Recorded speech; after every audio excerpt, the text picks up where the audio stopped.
Chapter 500, A Second Coming. Friday, January 3, 1997, Great Hogwarts School of Witchcraft and Wizard United Kingdom Atlantis, DEFCON status. 413% next up. Epilogue 2011.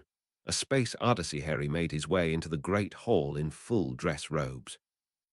Word had gone out that, although the Battle of Bouillon had been ended with the defeat of Rasputin, the price had been terrible.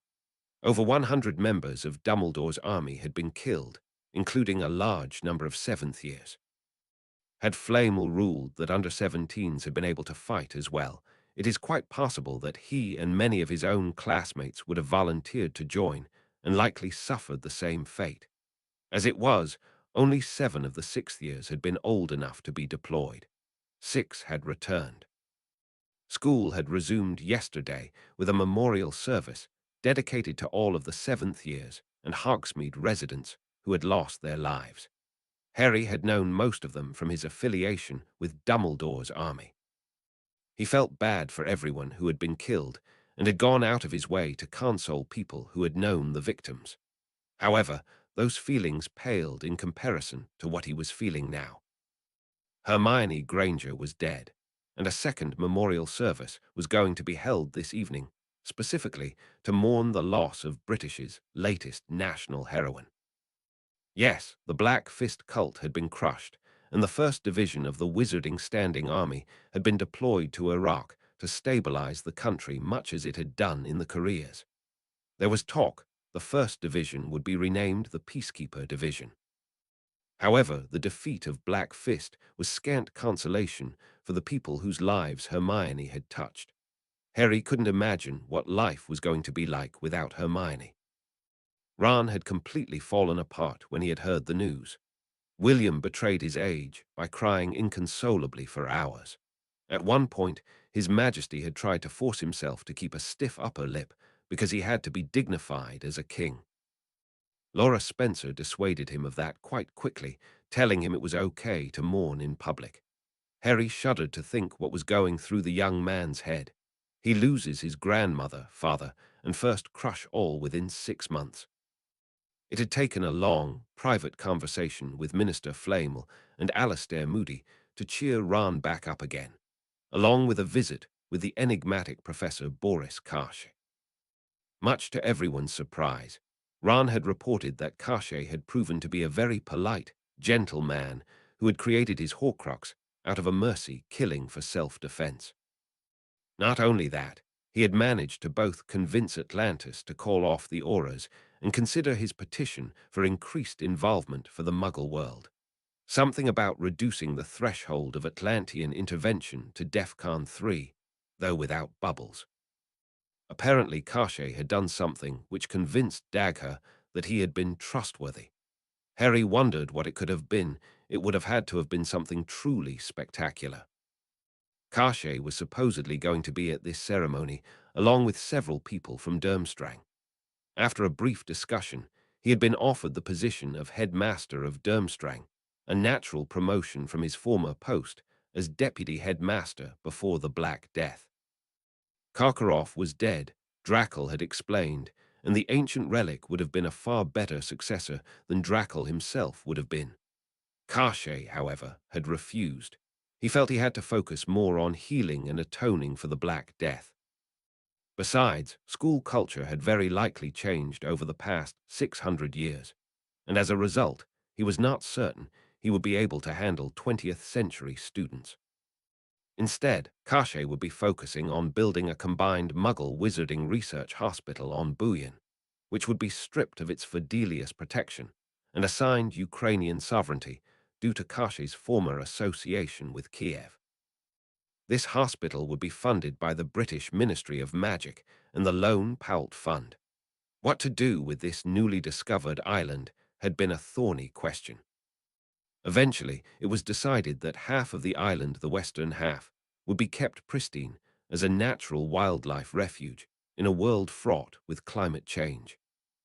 The eastern half would host the hospital in the fortress constructed by Rasputin, after suitable remodeling, of course, and grounds for meditation, relaxation, healing, and contemplation designed by Samuel, the Dalai Lama, and other spiritual dignitaries. People convalescing on bullion would be allowed to visit the area free of charge. Harry had asked Ron what exactly Flamel and Moody had spoken with him about, as he got the impression that Ron wasn't telling him everything. Ron had just winked at him, however, and told him that it would be one hell of a surprise. Ron even admitted he had barely believed it himself at first. However, Ron had seen proof that Moody et al. Were telling the truth. Harry would just have to wait along with everyone else. The house tables had been removed from the great hall and had been replaced with long rows of seats, much as it had been for the production of the Shakespeare play. Would that have to get rewritten now that everyone knew the truth about Kashi? The podium normally used by the headmaster had been placed at the front of the room. Before the podium lay a coffin which had been draped with the Gryffindor, Atlantis, and British flags. The lid of the coffin was closed. Apparently, the Grangers had decided on a closed coffin ceremony. Lying on the coffin was the sword of Gryffindor. Hundreds of people were crammed into the room, and the back of the room was filled with reporters. There seemed to be an even mixture of wizards and muggles, and oddly enough a few ghosts were wandering around. He saw William further down the table. The young king appeared to have calmed down a lot, though he still seemed to be in a bit of shock and anticipation. Did he know the same thing Ron did? Harry had figured that seeing the coffin would send William into hysterics again, yet that clearly had not happened. Harry caught sight of Moaning Myrtle in the crowd, and she winked at him. "Hello, Harry." "Hello, Myrtle. How have you been? I don't think I've ever seen you outside the bathroom before." Hermione was one of the few friends I had, Harry. Besides, this is a special occasion, something which I helped make possible. You'll soon see why. Harry stared at her in disbelief. Moaning Myrtle had helped out. What was going on here? His interest was piqued even further. Telling Myrtle he'd return later, he made his way to the area which had been reserved for Gryffindors near the front of the room. Thankfully, most of the reporters ignored him until he was safely hidden in the crowd. They seemed to be concentrating either on the king or Samuel, who had come to pay his respects once word had leaked out that Hermione had been a Samuelist. Something seemed out of place for a moment, and it took Harry a good 2 or 3 minutes to figure it out. Samuel had been a priest, which meant he shouldn't have been in the room with a dead body. Perhaps he had changed his mind about this practice now that he was dead. He'd try to get in touch with the interpreter after the ceremony. Flitwick stepped up to the podium and delivered the first eulogy. Samuel, along with the ever-present interpreter, spoke second, followed by Myrtle, and Ron. Hermione's mother followed Ron, with tears in her eyes of both sadness and pride. Next came Grand Mugwump Dagher, Flamel, and a rather embarrassed Boris Karsh. The speeches went on for a good 2 hours. Finally, Flitwick looked down at the coffin and appeared to tense slightly. A brief expression then flitted across his face, which reminded him of something one of the Weasley twins would have had. Something very strange was going on here. He said there would be one more speaker, and she would arrive shortly. Nothing happened for a good 20 seconds or so, and Harry wondered if the last speaker hadn't come. Then something happened which caused everyone in the room to gasp in amazement and start chattering excitedly. Harry was in the front of the room, and he had a good look at what was going on. He himself couldn't believe what he was seeing. The ghosts had all gathered in front of the students and bowed respectfully to the coffin. Several of the ones with a more military background, such as nearly headless Nick and the bloody Baron, saluted. They hailed the dead Hermione and then flew away. All but one, that is. The last ghost was one Harry didn't recognize. A shorter person, probably female, what appeared to be a Muggle uniform of some sort. Still facing the coffin, the ghost drew a deep breath, or equivalent, and turned around. It was Hermione. Less than a second later, the lid of the coffin suddenly opened of its own volition. Flags and sword fell to the floor to reveal that there was no body in it. Harry nearly fell over as Ron elbowed him. "I thought you might find this development interesting. You should have seen it coming, however." Hermione knows how to do everything, and Samuel couldn't have come with a body in the room. Hands shot up all across the room, and people started chattering wildly. Flitwick, having expected this, amplified his voice. "This is not a joke, ladies and gentlemen. Hermione Granger, Countess of Hogsmeade, has in fact been returned to us. Now please pay attention as Miss Granger explains what has just happened. The sequence of events is quite extraordinary." The headmaster clapped his hands, and the somber decorations in the great hall changed to celebratory tapestries of red and gold. Hermione came to the podium and could barely be heard over the din of flashes going off and people taking pictures. Harry wondered whether the Muggle cameras would be able to capture her ghostly form on film.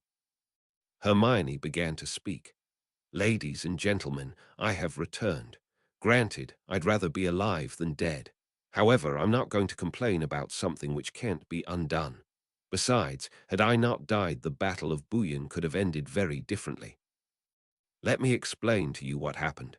As Samuel explained, I have studied Samuelist techniques and am adept at meta-meditation, broadcasting loving-kindness to the world. Realizing that I stood a good chance of being killed by Rasputin, whose elder wand stood a strong chance of piercing my Atlantis bubble, I began practicing meta-meditation for the benefit of the world and provoked Rasputin into killing me. For those of you who are unfamiliar with the story of Harry Potter, that is precisely the sequence of events which allowed Harry Potter to survive the curse from Voldemort as an infant. In my case, however, the practice allowed me to protect the entire world from Rasputin and his men when I was killed. Yes, I was dead. I was in Sheol for a little while before I searched my memories and realized that I had the ability to return as a ghost. I had spoken with Moaning Myrtle a lot during my second year when I had been working on a draft of Polyjuice potion. When I accidentally transformed myself into a cat and found myself unable to embark on the mission I had been planning for, I spent the next hour discussing the nature of ghostly existence with Myrtle. I learned a lot about ghosts at that time, including what Myrtle did to return as a ghost. I returned as a ghost after the battle was over and the Atlantis forces were starting to take the prisoners away. By this time, it was dark, and my ghostly form lit up the area for 30 feet or more. People came to investigate and nearly fell over when they saw that I had returned. I told Professor Moody that I was going to offer my services to Hogwarts as the Black House Ghost.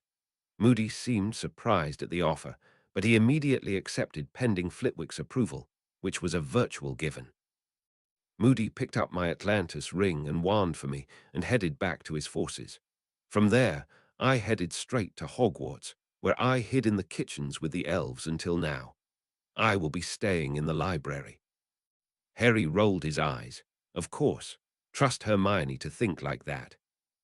And Gryffindor Tower until Black Tower finishes construction, at which point I will move in there.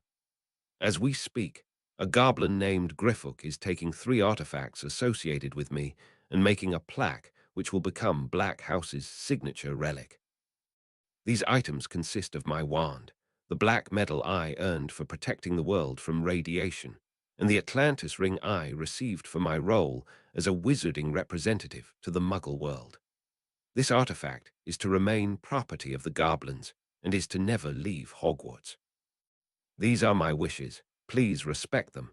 I will now take some questions. A reporter from the back asked, "Will you continue to serve as a wizarding representative to the Muggles despite this handicap?" Hermione nodded. "I plan to. Remember that although for the most part ghosts can only be seen by Xeonly wizards, a ghost who wishes to be seen can take action to allow her to be seen by everyone. I am doing that now. Will we be able to interview dead people through you and learn from history?" "Not directly. I would have to go to Sheol, speak with the dead person, and come back. However, I have been told that it is possible for Muggle technology to visit Sheol and talk to people, so that may suffice." "Will our interviews with you have to take place at Hogwarts?" "No, I will be able to travel anywhere, just like Samuel. However, I expect many of them will take place here, as much of my wizarding life was spent at this school. You can also speak with any wizarding photograph taken of me. My spirit will be there. Will you spend time with family and friends as a ghost? Hermione smiled. Of course. They won't be able to interact with me as well as I would have been had I been alive, but living with a ghost is better than living with nothing. The only thing I'm sorry about is that my parents won't be able to see me grow up. Her mother sobbed a little like that, and her father patted his wife on the shoulder. The questions continued for a good hour more. Eventually, though, it got late, and the younger students began to get antsy. Flitwick was eventually forced to end the memorial service early so that the younger students could go to sleep. Finally, the great hall was empty other than for Ron, Hermione, and Harry. The three friends looked at each other for a while, unsure of what to say. Harry broke the ice. Good speech, Hermione. I nearly fell over when you showed up in front of the coffin. Hermione smiled. Thanks, that was my intent. Nothing works better than shock and awe. I hope you'll have time to handle the Black House responsibilities and the Muggle interviews. Hermione shrugged. It shouldn't be a problem. Remember, I don't need to eat or sleep anymore. I've got 24 hours to play with. You're probably going to spend most of them in the library, though. Probably. I'm going to have to find someone else to turn the pages of the books, though. There was a pregnant pause, after which Hermione said, You'll do it, of course. It's good for you. Besides, I won't be able to help you get your homework finished anymore unless all three of us know how to do it. As it is, I won't be able to do practical magic at all without a wand. Ron stared at her in horror and turned to Harry. She's right, Harry. We're on our own when it comes to practical magic. Thank God for the Half-Blood Prince's book. Harry winced, but realized Ron was right. At least Slughorn isn't the tyrant Snape was. Ron nodded and looked back at Hermione. Cautiously, he asked, Hermione, what was death like? Hermione shrugged. Painless. There was a flash of light, and when it cleared, I was in Sheol. A much more humane way to go than some Muggle ailments. Do you regret sacrificing yourself? A little, but it needed to be done. Soldiers often have to give themselves up for a cause, and that was probably the only way our side could have won. We were very badly outnumbered, and Rasputin had the Elder Wand. However, one thing I do regret is losing the ability to feel and touch the world around me. I still feel somewhat alone and in shock right now, and could really use a hug. We know what would happen if we tried that, though. Ron tried to hug her, but of course his arms went straight through her. Both he and Hermione groaned in utter frustration. Harry, however, thought for a moment and said the only thing that he could think of. You may be able to hug each other once again, however. Now that we've got technology backing up magic, there's got to be a way the two of you can interact physically again. We're just beginning to learn about ghosts after all. Ron winced. Yes, in about 80 years perhaps, when I'm old and decrepit, and she's still 17. No, Ron, long before that, I'm sure of it. And finally, the epilogue, 15 years later.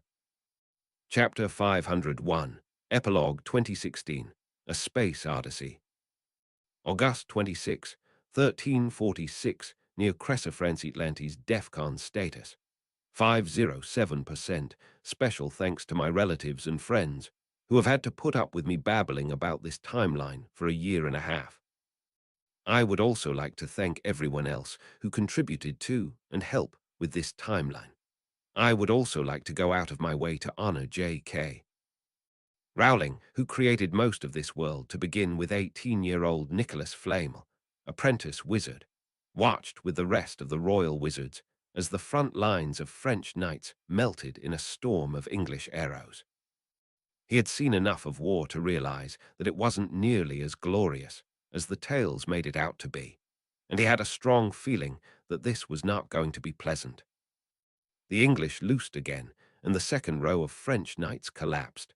Another volley took out the French horses, leaving the surviving knights without mounts in longbow range. This was going to be ugly, he thought. Turning to his mentor, Richard Montaigne, he asked to see if there was anything he could do to help stop the bloodshed. Montaigne shook his head and patted his horse's neck. I understand what you're thinking, son. Unfortunately, we can't act without authorization, or at least without the orders of the king. If we do, the Minister of Magic is going to have our heads. But our forces are being annihilated. I can see that, son. However, we can't be too rash. I see the English wizards on the other side standing with their wands at the ready. If we just wade in there now, we're just going to tie ourselves up and make matters worse. Montaigne snapped at him. Stay where you are, that's an order. Flamel grumbled to himself, but he reined in his horse. He watched helplessly as an errant arrow, it tip on fire, slowly arced into the air and began to come down. Friday, September 23, 2016, spaceship Albus Dumbledore over Ecuador. Flamel's view of the battle disappeared and was suddenly replaced by darkness and pain. Welcome back to the ravages of old age, he thought. A disembodied voice spoke out of nowhere. Oh good, he's waking up. I thought we'd lost him there. We knew he doesn't have much time left, and it would be a shame for him to pass on before getting to the station. Minister DeLorean, are you sure you're sure won't? Hugh's voice snapped back at the speaker. No, the stone dies with us, end of story. The human race is not ready for it yet, and you know how long it took to track down the one that was lost after the Battle of Bouillon. Besides, he hasn't been the same since his wife died 2 years ago. Let him go. There are 3 stones left now, right? Yes, and they're all in safe hands. Atlantis liberated one from the Pentagon a few years ago and made it top secret. The Red Cross has one, and Rasputin's stone was delivered to Bouillon where it is in the hands of Cachet's healers. The first person spoke once more. Mr. Potter, do you concur that the stone should remain secret and not be used again? A man's voice answered. I agree. We've got enough trouble with people living too long. Besides, it's not as if death is as final as it once was. After all, every Xeonly wizard and his brother is coming back as a ghost once Hermione explained how to do it. Flamel slowly opened his eyes as Hugh continued to argue with Harry. And we've got enough people converting to Samuel. Oh, my master is up. Master, how are you feeling? Flamel rubbed his aching head wearily. It was hard to breathe, but he thought he'd be able to manage it. About as well as I could have expected, I guess. Where am I? Hugh explained. You're aboard the Albus Dumbledore right now. We're approximately 11,000 miles above Ecuador at the moment, about halfway to the Ecuador space ring. We should be there in about an hour and a half. The wizard behind the mass accelerator did a pretty good job launching us out of there. We're making good time. Flamel grunted. Why did they put the space ring so far up? Harry shrugged. There's nothing they could have done about it. The laws of physics dictate that. If you want the space ring to stay in the same position relative to the ground, it has to be a little over 22,000 miles above a point on the equator. Why didn't they apparate me? They didn't think you were in good enough shape to handle the rigors of apparition or flu, so we had to do it the other way. However, you should at least be proud you've been able to take a trip to the station. It's still extremely expensive for people to come up here. Flamel tilted his head up a little to look around his sickbed. He recognized Harry Potter and Hugh immediately. Next to them was a doctor and a tall Slavic man who looked vaguely familiar, but Flamel couldn't place him. The Slav nodded in understanding and reintroduced myself. I'm Tsar Alex Romanov, Dr. Flamel. I'm acting as Russia's Minister of Magic and am in the Muggle head of State's cabinet. Flamel let out a weak laugh. I remember you now. You were the man who threw the big party in St. Petersburg when Rasputin was finally killed once and for all and none of you guys died. Indeed, Dr. Flamel. Who would have thought that Rasputin's death curse would have no effect since all of the people he had sentenced to death had already died, as far as the Dawn Ash prophecy went? Well, that goes to show how hard it is to interpret prophecies. Flamel knew all too well. Long believed to have foretold the death of the Romanovs, the prophecy uttered by Jelena Kurchatova-Lariev had proven to refer to the disbanding of the Russian House dormitory in 2004, a little over 5 years after a student named Don Ash had moved into the dorm. Flamel couldn't imagine how someone who wasn't Russian could have made it into the house, but he didn't know much about MIT other than the fact that it had once hosted a gateway to the American Department of Magic. Flamel turned back to Alex. Whatever happened to Kurchatova-Lariev? I haven't heard much about her recently. She's got a 6-year-old daughter now and is heading one of the American Department of Magic's prophecy departments. The mucky mucks in Enfield already think little Julia is going to be a cirrus. From what I've been told, she's been spending most of her time predicting that she's going to beat Jennifer Morgenstern at checkers. Flamel grinned for a moment. Guinevere and Jennifer, what a surprise. Is she still teaching course 19 at MIT? That she is. Granted, she's got half of Enfield as TARS, but she's the chairperson of the department. Flamel was about to respond when he looked at the doctor's face. Grimacing, he braced himself. All right, doctor, let's hear the bad news. The doctor shook his head slowly. We nearly lost you there, Dr. Flamel, and to be perfectly frank, I'm not sure how much time you have left. It could be hours, it could be days. Whatever it is, it's not much. Hugh looked at him in sympathy. We're both getting old, Master. Several of my friends have recommended that I retire and turn the ministry over to someone else. Perhaps Laura Spencer now that King William has effectively unified the wizarding and Muggle thrones. In all honesty, though, I think she could use more seasoning. Besides, she doesn't have much experience working with the higher levels of the ministry yet. Hell, she says she's got at least a couple of more years left in her PhD. Flamel coughed and asked, how about Hermione Granger? She's... Harry slammed his fist against the wall. Absolutely not. For one thing, she's a ghost. For another, she's 17 years old, or at least was, and teenagers don't have nearly enough experience to be minister. Trust me, I remember when I was in school, and believe me, I wouldn't have made a good minister. To be frank, Hugh, you're one of the most experienced wizards in the world at this point. If anyone has to be minister, it's Hugh. How about Alistair Moody?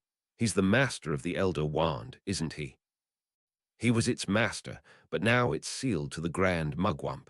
And no, he's not interested. He likes being an aura better. What about Karshay?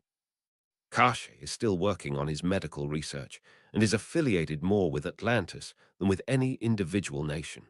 It's good that Atlantis finally agreed to start intervening at DEFCON 3. In fact, a campaign has started up recommending him for Grand Mugwump. Does he have the experience for that? No, and he constantly tells everyone that. People seem to be taken aback by his antiquity and charisma, though. The conversation continued for about another hour, with the familiar refrain of Blue Danube playing through the intercom. Eventually, though, the intercom beeped, and the captain began to speak.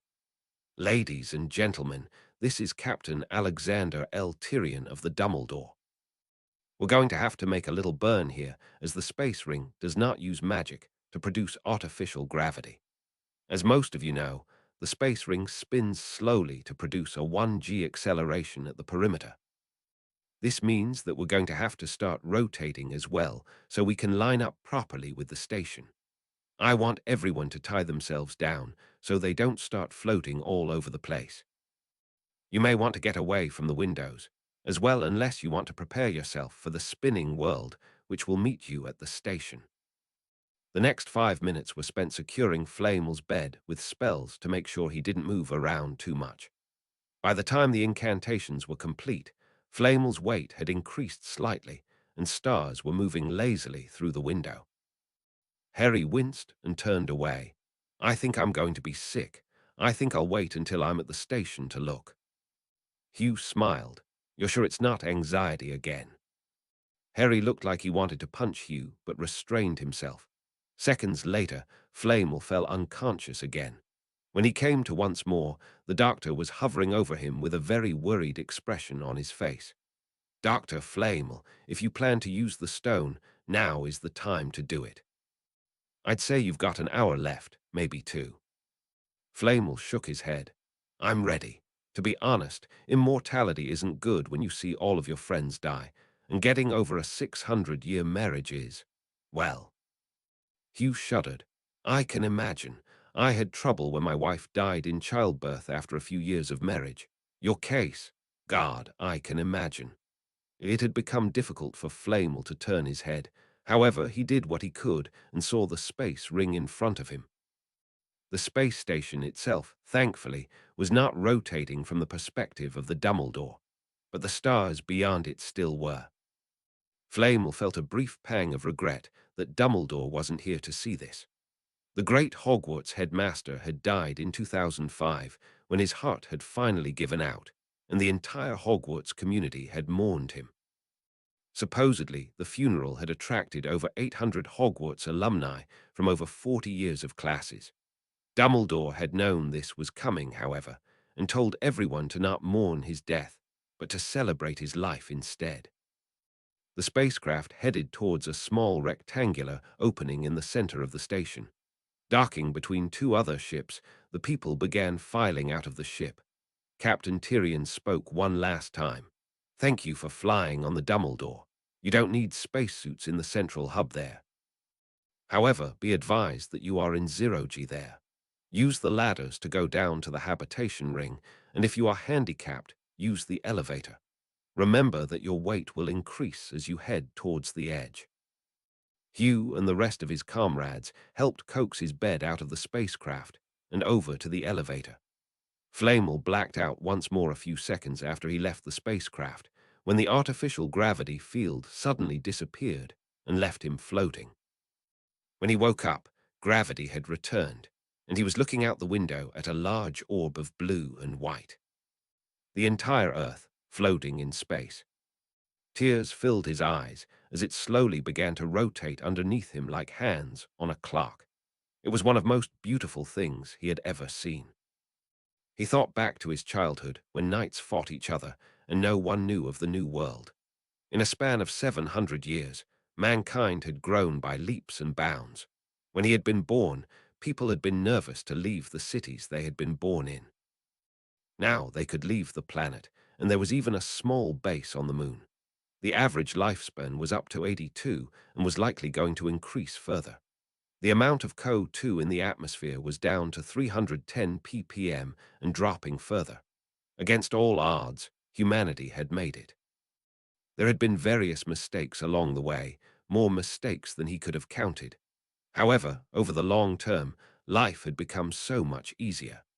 Mankind had prospered, and he thought that with the increased ties between Atlantis and the Muggle world it would continue to prosper further.